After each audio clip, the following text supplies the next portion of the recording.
Welcome, guys, to IGN's The Gifted live stream. I'm Terry Schwartz, and I'm joined by the lovely cast of The Gifted. Thank you guys for being here. Thanks, everyone, for your patience with our technical difficulties. Sitting next to me, though, with I want to do a little drum roll for you, Miss Amy Acker, who plays Kate Strucker in The Gifted. Sitting next to her is Natalie Alyn, who plays Lauren Strucker, Kate's daughter. Can't you see the family resemblance? And then in the trouble corner over there, Mr. Cody who plays Jace Turner. Sister. Yeah, the sister. Yeah, the family resemblance. We keep it together.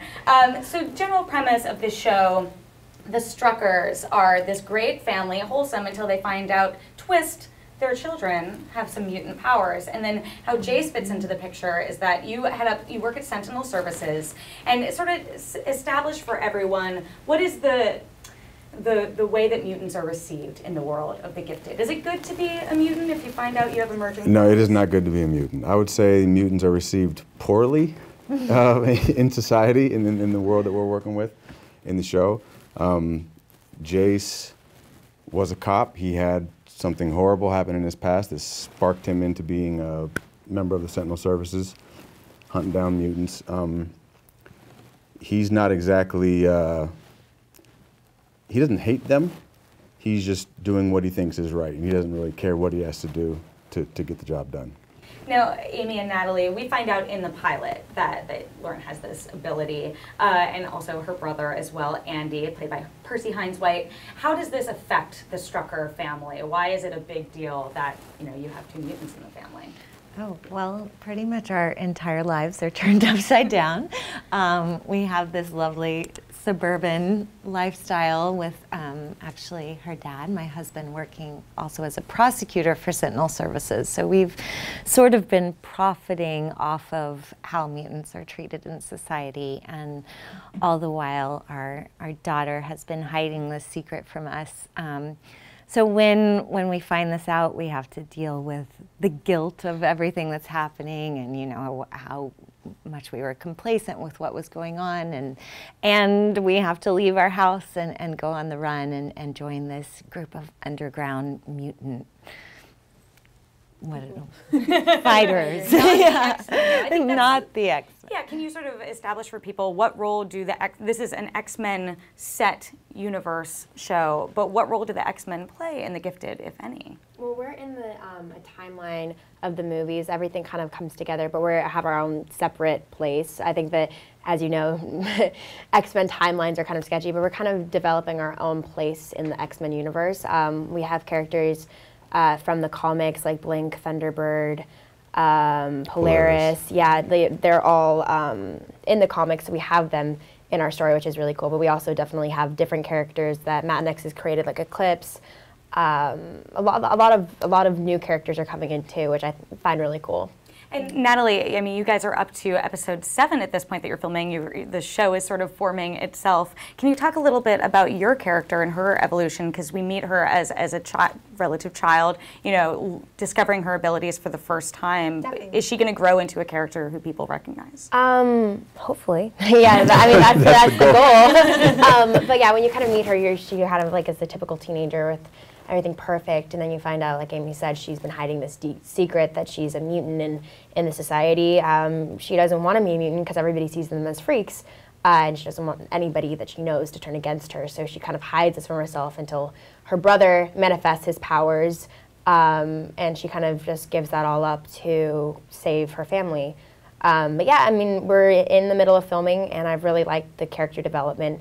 We're starting to really work with the idea of building our powers underground and kind of working with the higher mutants, the more developed mutants, to kind of teach us how to use our powers, which has been really fun. Working with Emma and Sean, Blair, Jamie, they're incredible. So we've seen so many different takes on the X-Men for a while. It's just a really resonant franchise. What appealed to you three about this take on the X-Men in The Gifted?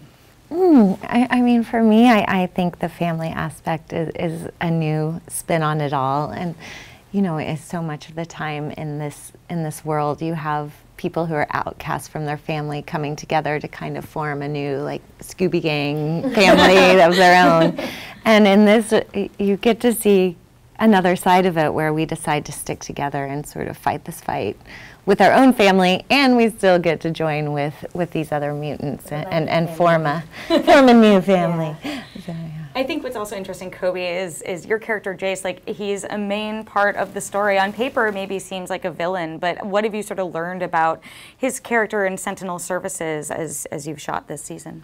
Yeah, that's kind of the cool thing about the way Matt and Lauren have set the show up, is that there's such a gray area. You know, Jace is the bad guy, but he's not a bad guy. He's just kind of doing his job. And the audience is going to learn pretty quickly. I didn't think the writers were going to get into Jace's backstory so quickly, but you know, we've already kind of done the whole origin story about why he's doing what he's doing, and it's very sad. And so yeah, it's We should turn ourselves into him. yeah, he's doing what he has to do, but he's not always comfortable with what he has to do. And as we get deeper into the season, he teams up with a scary dude that he gets less and less comfortable with what he's doing. It gets dark quickly. Do you see him as a character who might one day change sides, or do you think that he's very invested in the Sentinels? Well, they definitely set it up to where that could happen, because he's someone that you're not rooting for him, but at least you kind of understand and can kind of see his side of things. So he's not just a butthead. I'll watch my language. You know what I mean? He's not just this guy blindly, you know, just this evil guy. So that could happen. You never know. I mean, with this show, anything can happen because these people have powers. You know, there's all this crazy stuff going on. So the writers, as far as the writers are concerned, anything can happen. Yeah, I love that The Gifted is, you know, based in the X-Men universe, but not directly based on any one existing comic. So I'm curious what you all sort of went back to for your influences. Did you read any of the specific comics runs, or did you, go to anything else that Matt Nix directed you to gain inspiration? Well, we were kind of lucky because we had Lauren Schuler-Donner and Brian Singer directing the pilot, so that we had sort of this wealth of knowledge to draw from. But Marvel also gave us access to all the comics on their online comic library. So we got to go read about the different, it was fun to see how the characters we have in the show fit into the comics, and how they've kind of taken liberties and changed some of it and created the new ones, like Natalie said. Yeah, and they've put so much thought into it about the the history and the mythology. You know, a lot of these characters that you're just seeing as new characters, you don't know. If you look deep enough, there could be some Easter eggs. Yeah, yeah. Were any of you diehard X-Men fans, or what was sort of your first, experience with the X-Men? I kind of grew up watching them. I think that they're kind of iconic, all of them. Yeah, I mean, I'm such a huge comic book fan that, like, being able to go back and read the comics and then put them on screen, I think that that's something that's really cool for me. So being a part of the show, that's so cool. Yeah. I imagine it must have been really surreal having Brian direct the pilot as well. Even, spoilers, I've gotten a chance to see some of it a little early. But there are like moments that you clearly see the influence of his X-Men movies in there. Did he give you guys any interesting advice when he was filming the pilot with you guys that you've taken with you as you continue working on the show? Yeah. I mean, for me personally, I had the powers, and he knows how to do that better than anyone. I mean, in the movies, some of the visual effects that they have are incredible. So, I mean, what I find interesting is that every character has their own gesture on how to make their power, and Brian was definitely a big impact, just saying, okay, so like in this movie, this is what this character did, so it's too similar to that character, but we want to make sure that we have your own thing. But Lauren Schuler-Donner, she was so helpful with that, and so was Matt and Brian. They're all visionaries, which makes it so much better. What's your gesture? Do you whip it out, or do you have to be like deep in character for it? Oh, it's kind of like a lunge. I got to get it ready for it, but it's like more. My idea is that, the whole idea is that I can push atoms together in the air and create energy to create these like air bubble shield thingies. So it's like more of like a curved movement. Yeah, but Brian really helped out with that.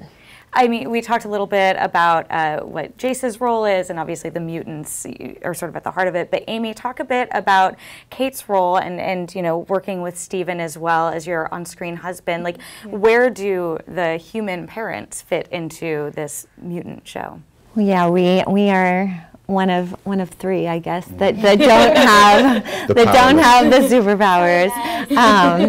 But I think that, I mean, it's always kind of fun to be the ordinary person in an extraordinary situation, and you really find out what you're capable of, not only because we now have to keep up with all these mutants and keep up, you know, you're in there once you're there, but also just what it takes to protect your family, and even though our kids have powers and are protecting us in ways that we never thought they would, we still have this innate desire to keep them safe, and so we find ourselves doing things that maybe we didn't think we were capable of. Well, I love when we spoke at Comic-Con, you guys still had just shot the pilot, but now you've got 6 more episodes. You know, what surprised you most about the direction that the season has gone? Because for me, watching the pilot, I just found it's so full of possibilities for where it can go after that. So we sort of go down the line. I don't know how to say this without giving things away. That's not, you're trying to release spoilers. People leave the room. Well, all I can say is I thought we were doing one thing, and then the episodes kept, I was like, oh, we're doing this? Like, this is what's happening? Whoa, you know, so it was kind of, it's been cool just as a fan of the show that I'm on. You know, to see it developing has been really cool. Yeah, I think that's the exciting thing about being on shows like this, how you were saying anything can happen, but really every script feels like a little present that you're like, well, what do I get to do this episode? Because it could be, you know, it continues to be, there could be so many different ways it could go. And did it go in the way any of you expected? No, not at all, actually. Yeah, you're no. Making a face where you're like, I called the whole. No, I literally thought it was one thing, and I was sure that that's what was happening, and then it was like, whew, it's, you know, little twist. Obviously, I mean, the X-Men are mutants, but there are a lot of ways that story is really resonant, you know, with people nowadays, with high school kids, with, you know, like communities who feel like they've been pushed down or ostracized. What do you find that this show is doing that makes it timely and relevant and interesting and sort of continues carrying that X-Men banner?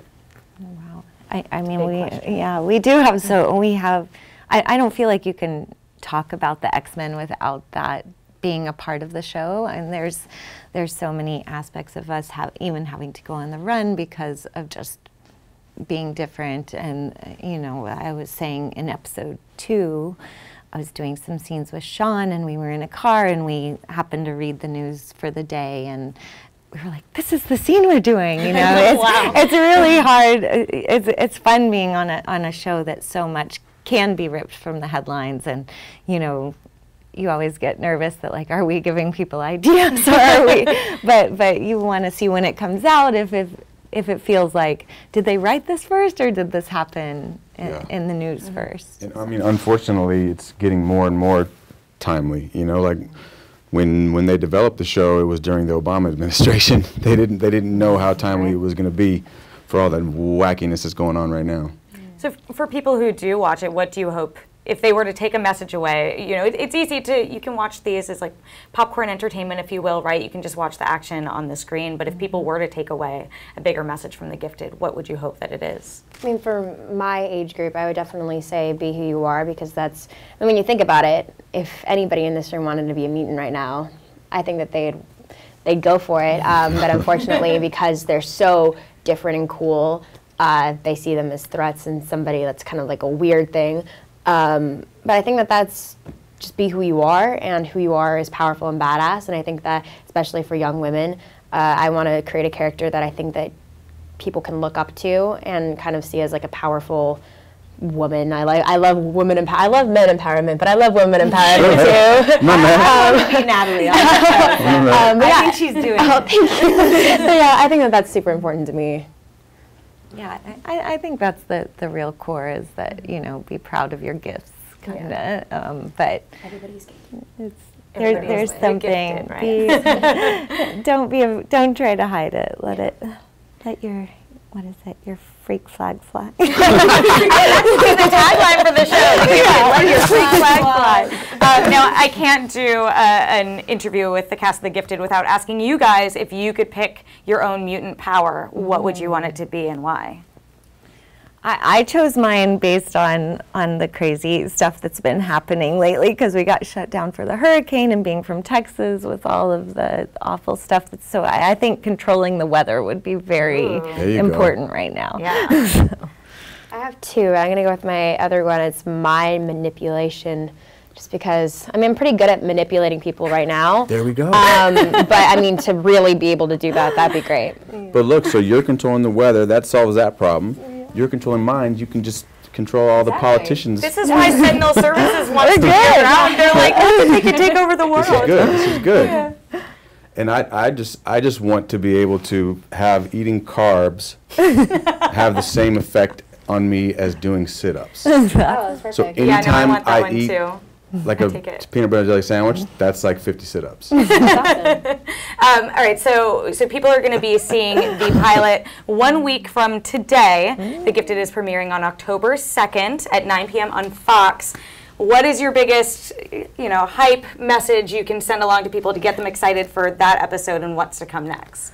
Oh, you've done such a good job. I just hope, I sincerely hope everybody enjoys it as much as we're enjoying making it, because we're having a good time. I really hope that everybody's favorite character is Lauren. That's all I can say. That's my biggest hope. Just kidding. I'm just very happy that it's finally coming out, because we've been sitting on this for so long. So I'm personally really excited, because you feel like you're in this little bubble creating this project. So I feel like it's so big and out of the box. So to be able to have everybody see it, I think it's kind of shocking for all of us. Yeah. And there's something for everyone. So you can, get your whole neighborhood together and watch this show. Yes, absolutely. And this, hardcore Marvel fans, we appreciate you, and we are really trying our best to honor what you guys expect of us. Definitely. I like that from what you were saying earlier, it sounds like there are a lot of little Marvel Easter eggs in this show if you look hard enough or follow it down the rabbit hole. Yeah, yeah. And if the show gets to live long enough, for sure. Like Matt is, he's very serious about his Marvel mythology. Well, awesome. Well, thank you all so much for being here. This is not the only Gifted fun we have for you guys. We have a never-before-seen clip from Marvel's The Gifted, so stay tuned. Keep an eye out for that on IGN.com. The Gifted premieres on Monday, October 2nd at 9 p.m. on Fox. For all things Gifted, X-Men, and Marvel, keep it here on IGN, so make sure to like and subscribe everywhere you like to watch. Watch.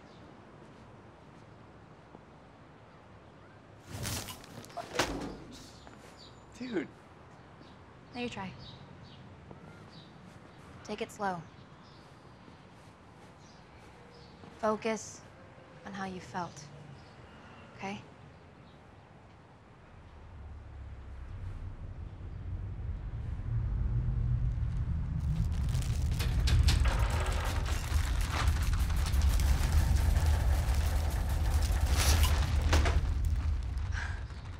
It's good.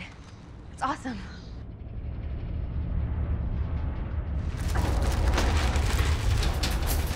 Andy, that is not right. Andy. Andy!